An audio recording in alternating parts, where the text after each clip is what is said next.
It's the Real Estate Podcast, brought to you by ANZ Home Loans for financial well-beings. And welcome back to another morning episode of the Real Estate Breakfast as we track the Australian property market for you 7 days a week. It's the biggest real estate podcast in Australia with over 1,000 episodes as we talk to all of the main players with their insights, their predictions, to get a little bit of a sense on how the property market is acting and behaving across 2025. And if you're a new listener, welcome. And you can stream us at any time on iHeartRadio, Spotify, Apple Podcasts and Amazon, just to name a few. Well, the middle of our working week has arrived. It is a Wednesday morning, February the 5th. And anybody who owns a property at the moment wants them to rise as much as possible. But by how much? That's a very important question from buyers wanting to get into the market. Domain suggests that Australian house prices are forecast to rise by 3.3% this year, and that the sluggish growth phase is unlikely to ease affordability challenges. Bad news for home buyers. Unit prices are expected to outpace houses. Ouch! Climbing 4.6% as buyers turn to more affordable options. Now, there are many buyers just waiting patiently for these rate cuts in 2025. It is still very much a guessing game as to when the first one will drop. And despite regional variations, affordability concerns continue to weigh on buyer confidence right across the country, it would be fair to say, at this moment in time. So let's catch up with ANZ Economist Madeline Dunk for some of her thoughts on the economy and the growth.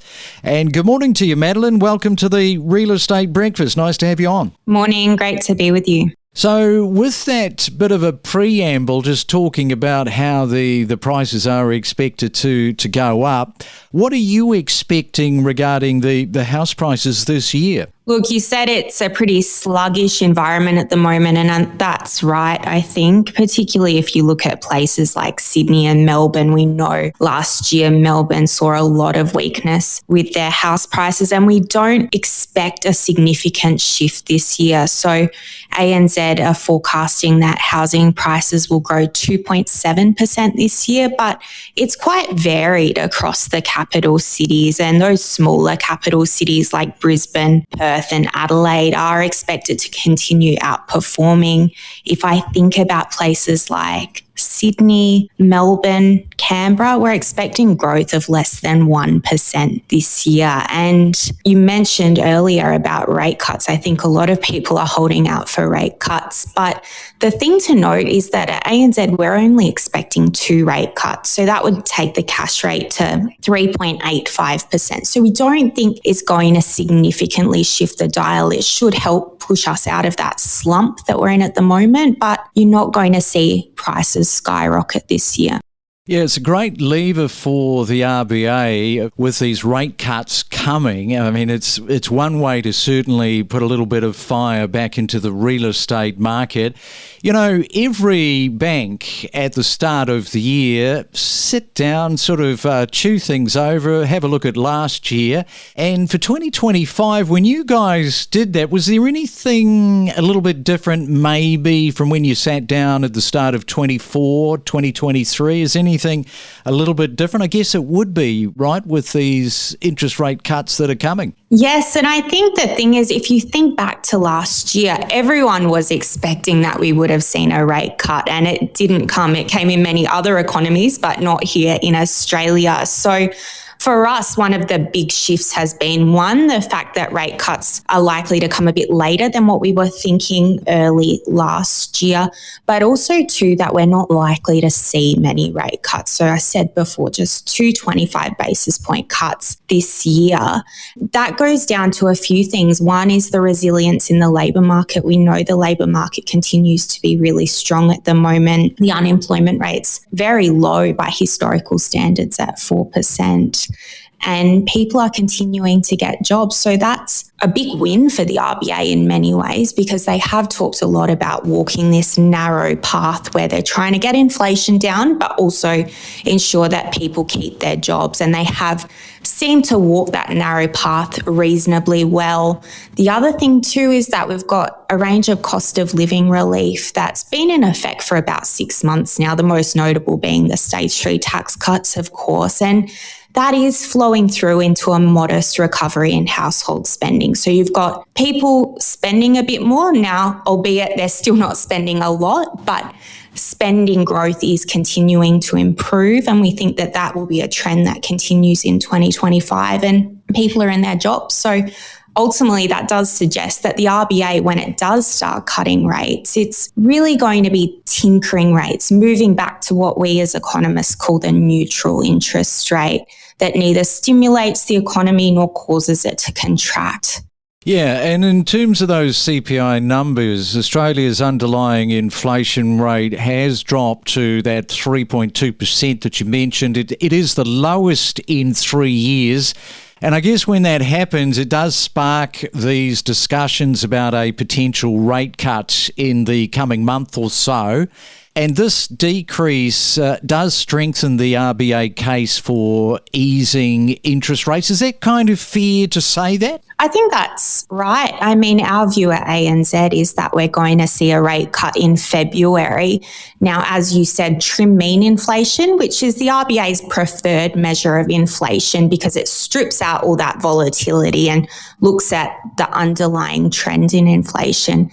That came in at 3.2%, which was below the RBA's forecast of 3.4%. Now, that might not seem like a lot, but the fact that inflation looks like it is on that track back towards target, and if you look at what we call the inflation pulse, so it's the 6-month annualized measure of inflation, that is annualizing within the RBA's target band. So in other words, that inflation pulse does suggest like things are on the right track. And Michelle Bullock has said several times that the RBA don't actually need inflation within its target band before it starts cutting. But what they do need to feel is that inflation is going to get to target and importantly actually stay there. So it'll be a sustainable return to target. And the fact that measures like that inflation pulse are within the RBA's target band does give us quite a bit of confidence that the RBA will cut rates in February. And we are talking with Madeline Dunk, the economist from ANZ this morning. When we come back, we will be asking the question about the Australian Bureau of Statistics reporting that lower electricity prices and falling fuel costs are moderating somewhat the position. Now, we'll ask you about that in terms of whether or not you feel personally at home listening this morning, whether your electricity price has fallen. Have you felt it at the Bowser pump as well? We'll do that next. Every morning from 6 a.m, we bring you the latest real estate news with diverse perspectives from leading industry experts. We deliver the most property podcasts across Australia every week. Single buyers now need an income of $130,000 to secure a home. That's quite a long way away from $55,000 that was required in just 2020. Man, has that moved? Absolutely. You know, you could buy a 4-bedroom, 2-bathroom home in 2020, single story, on say a 350 square metre block for around the $300,000 to $350,000, and a $55,000 income would have secured that. Nowadays, you need to be earning at least $130,000 as a single, or as a couple, probably closer to $170,000, especially if you've got kids. But again, it comes down to the ability of people to look at what the other options are. Mike, stop it. You're talking way too much sense here.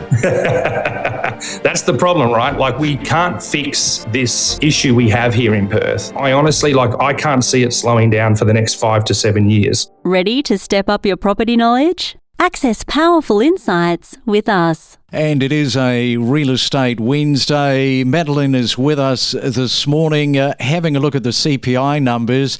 Madeline, yes, just before the break, talking about the ABS and this lower electricity price, falling fuel costs.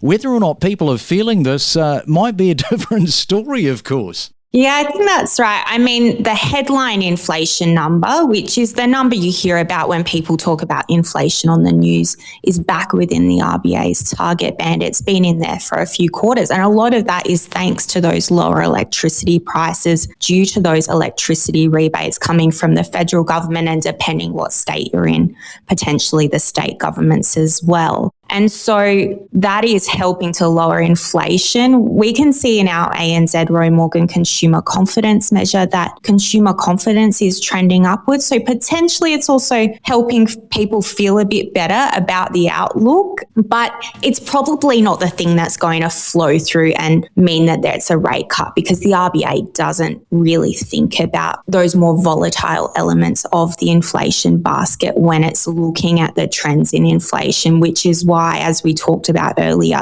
that trim mean measure is what matters for the RBA.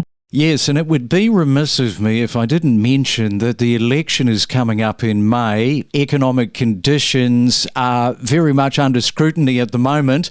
The government is also, fair to say, under pressure to deliver measures that can alleviate the cost of living crisis, which has become this major campaign issue. With polling tight, the government's economic policies, including any potential rate changes, could absolutely be pivotal in securing voter support. Madeline, I won't ask you about that because that's a highly contentious issue, but I'll get back into the economist's lane, and that is, following the latest inflation data, the Australian dollar has experienced a slight drop, which you touched on.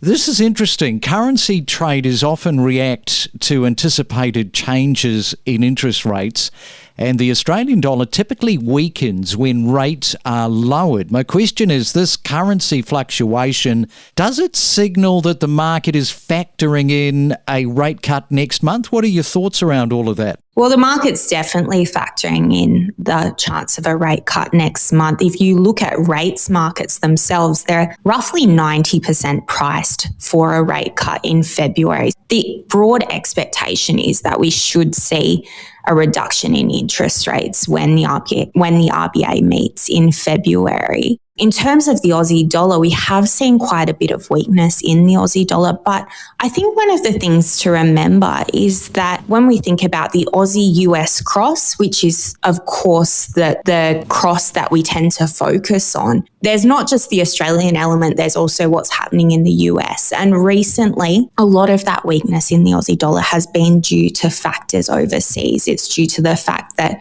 one, we've got a Trump presidency, so there's a lot of uncertainty about what is going to happen, and markets have been focusing on the potential inflationary impacts of a Trump presidency. So that means that they're expecting higher interest rates in the US, and that flows through to a higher US dollar. So yes, the Aussie is looking weak, but a lot of that's actually due to what's happening in the United States. Yes, the wild card of Trump in 2025. We just don't know how that is all going to play out. Hey, Madeline, thanks for all of that insightful wisdom from you there at the ANZ. Really appreciate that, and thanks for coming on to the Real Estate Breakfast this morning. Thanks for having me. Get insider tips from industry professionals and level up your real estate game by unlocking the secrets of successful real estate transactions. We connect you to the best real estate information across Australia. The Real Estate Podcast.